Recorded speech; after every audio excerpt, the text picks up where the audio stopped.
9 combats, 9 ceintures mondiales Waco Pro et on commence par le seul KO de la soirée. Il est 1h15 du matin, le Biélorusse Alazov, ici en short rouge, 189 combats, 181 victoires. Il est champion du monde 2015, également 5 fois champion du monde de Muay Thai. Alazov est face à l'Allemand Henrico Kell, à son palmarès, 81 combats, 66 victoires. Nous sommes au 5e et dernier round.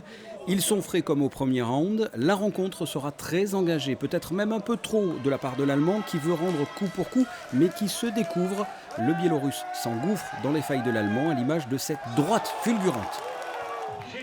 Le Chinga peut soulever une fois de plus une ceinture mondiale Waco Pro.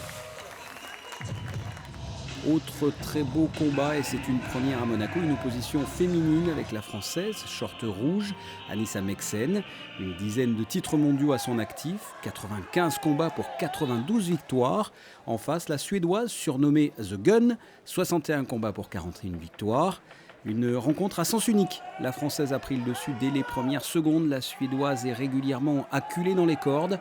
Anissa Meksen est vive, elle varie très bien ses coups. Le résultat, à la fin des 5 rounds, ne laissera aucun doute ni pour les juges, ni pour Thérèse Gunnarsson, qui très sportivement lève tout de suite le bras de son adversaire après le gong, comme pour officialiser la chronique d'une défaite annoncée.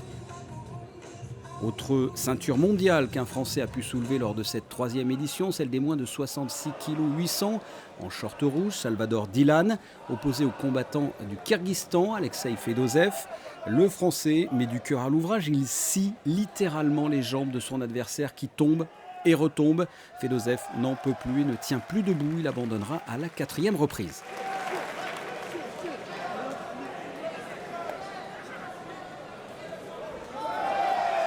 La stratégie, c'était de l'avoir à l'usure, c'était les jambes, c'était quoi? C'est ça, en fait on a boxé comme à mon habitude, hein, avec le cœur et au feeling.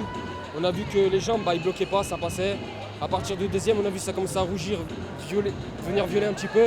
On a dit peut-être la clé du combat elle est là, peut-être avant la limite. Donc on a marché là-dessus, on a fait ça, on a forcé, et puis c'est passé. Ça fait très plaisir parce que la dernière fois que je suis venu à Monaco, j'ai boxé.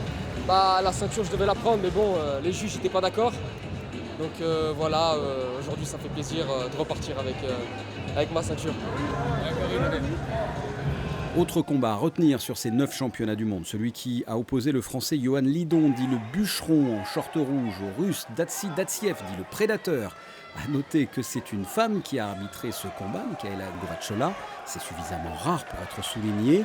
Le combat démarrera réellement au 3e round, une rencontre très disputée, équilibrée. Au 5e round, les deux guerriers se rendront coup pour coup et Johan Lidon pourra soulever une 14e ceinture de champion du monde sur décision arbitrale. Je pense qu'il a dû voir, comme beaucoup de gens, mon dernier combat. J'ai gagné par KO, un très gros KO qui a fait un peu le tour de la planète.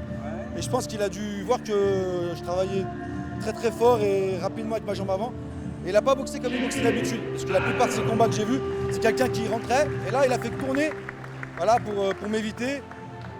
J'ai réussi à partir de la 2e partie de combat à placer mes coups, c'est là qu'il a commencé à baisser. Mes coups étaient plus percutants, ça partait, lui il ne me touchait pas. Et quand tu es à haut niveau en professionnel, ce qui compte en pro, c'est les touches. Voilà. Ça t'a perturbé un peu justement son Ouais, mais après je me suis fait adapter, je me suis pas énervé, voilà. Je me savais un petit peu limite et en retard les 2 premiers rounds, mais après, voilà, c'est à moi avec l'expérience de re-rentrer dans le match et de casser et puis de faire douter l'adversaire pour le découvrir, en fait, pour qu'il se découvre et qu'il rentre sur mes coups. Voilà. Dernière question, 14e ceinture, elle est belle quand même? Ouais, elle est sympa, elle est belle. Elle est belle contre un beau boxeur et un grand champion. Voilà. Du côté des Niçois, ça ne passera pas avec 2 défaites au point, celle de Grégory Rossi et de Jérôme Hardisson. Quoi qu'il en soit, les spectateurs ont pu suivre une soirée gargantuesque pour les boulimiques de sport de combat. Spectateurs mais aussi téléspectateurs, puisque la soirée a été diffusée ou sera diffusée dans les jours à venir dans près de 80 pays à travers le monde.